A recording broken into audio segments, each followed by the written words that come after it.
Bonjour tout le monde, j'espère que vous allez bien.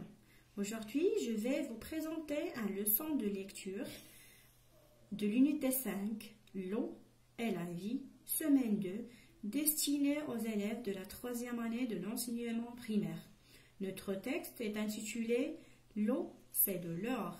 Bien sûr, comme d'habitude, et avant de lire le texte, on commence par poser des questions autour de tout ce que vous voyez dans la page de notre leçon. Prenez d'abord la page 140 du livret L'Oasis des mots. Regardez bien les images de cette page. Allons-y. On commence par la première question. Combien y a-t-il des images dans cette page? Il y a 4 images. Très bien, donc il y a 4 images. Les voilà, la première image, deuxième, troisième et la dernière image. Voilà les 4 images. Donc, à votre avis, quel est leur point commun? C'est-à-dire, de quoi parlent ces images? Toutes les images parlent de l'eau. Très bien, donc, toutes ces images parlent de l'eau. La deuxième question, quel est le titre de ce texte? L'eau, c'est de l'or. Très bien, donc le titre de ce texte, l'eau, c'est de l'or. Très bien. Qu'est-ce que ça veut dire, l'or? Donc, je vais vous expliquer qu'est-ce que ça veut dire, l'or. Alors, l'or, c'est un métal qui coûte très cher, rare et précieux. On ne peut pas le trouver partout. On ne peut pas le trouver partout. Cela va nous aider à comprendre que l'eau est comparable à l'or. Je répète l'explication.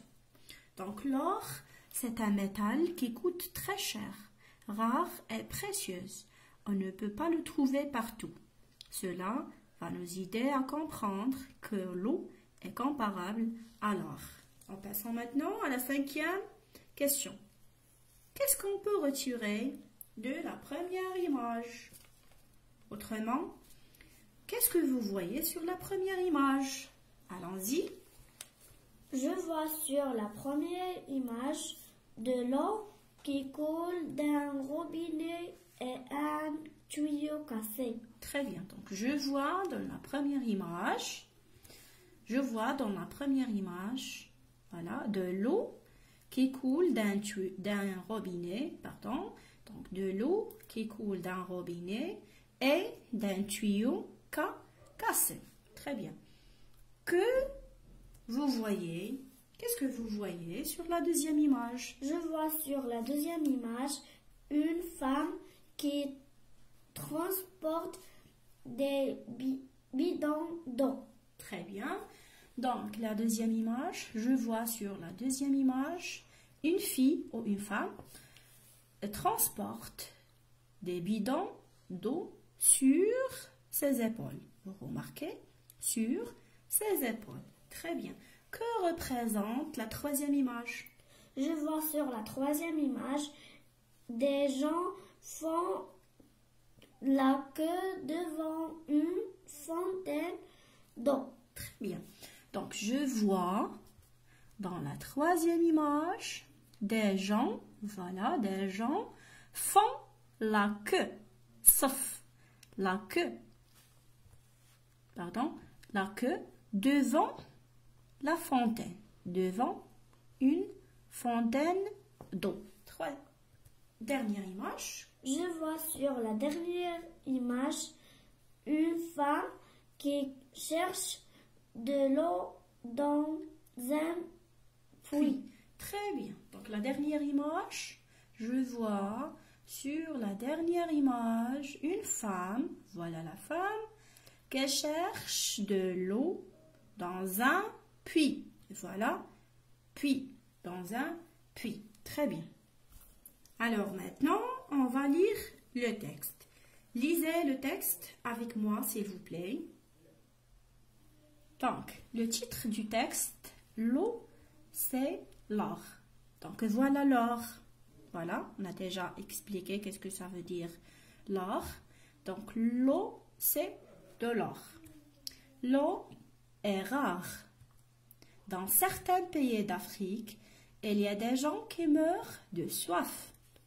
Il est difficile pour eux de trouver de l'eau potable dans leur région.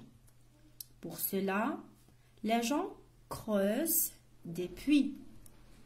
D'autres personnes attendent longtemps devant la fontaine pour avoir de l'eau.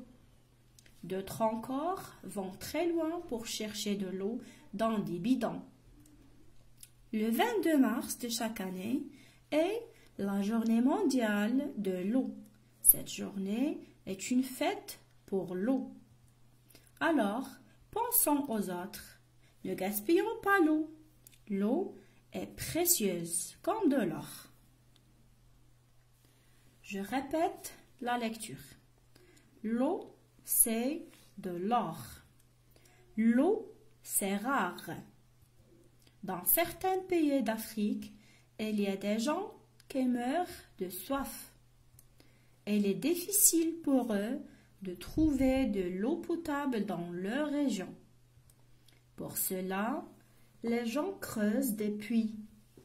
D'autres personnes attendent longtemps devant la fontaine pour avoir de l'eau.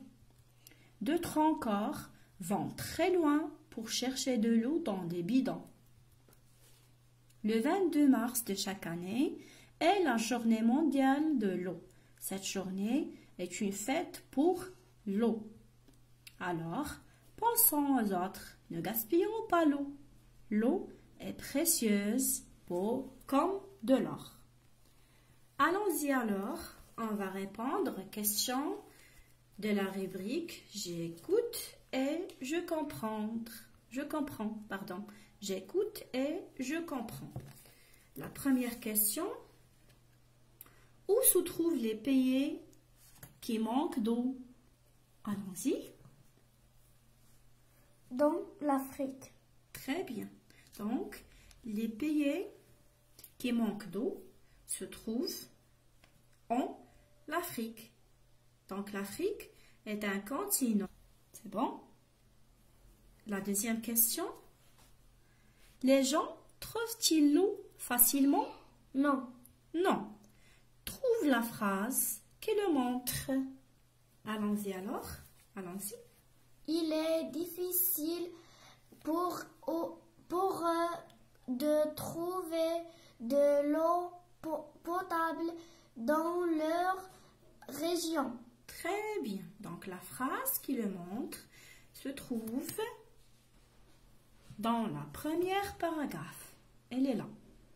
Il est difficile pour eux de trouver de l'eau potable dans leur région. La troisième question. Voilà la troisième question. Quand fait-on la journée mondiale de l'eau? Quand fait-on la journée mondiale de l'eau? Le 22 mars de chaque année. Voilà.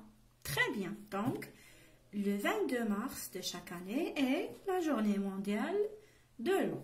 Très bien. Très bien. Donc, finalement, on passe à la règle qu'on doit apprendre. Voilà.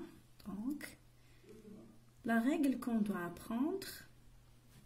Donc, le nom plus est plus l'adjectif. Le nom plus est plus l'adjectif. Donc, la question trouve dans le texte la phrase est précieuse et entourée le. Donc, on cherche la phrase est précieuse. Donc, elle est dans la dernière, voilà, dans la dernière paragraphe. L'eau est précieuse. L'eau est précieuse. Donc, le nom, c'est l'eau.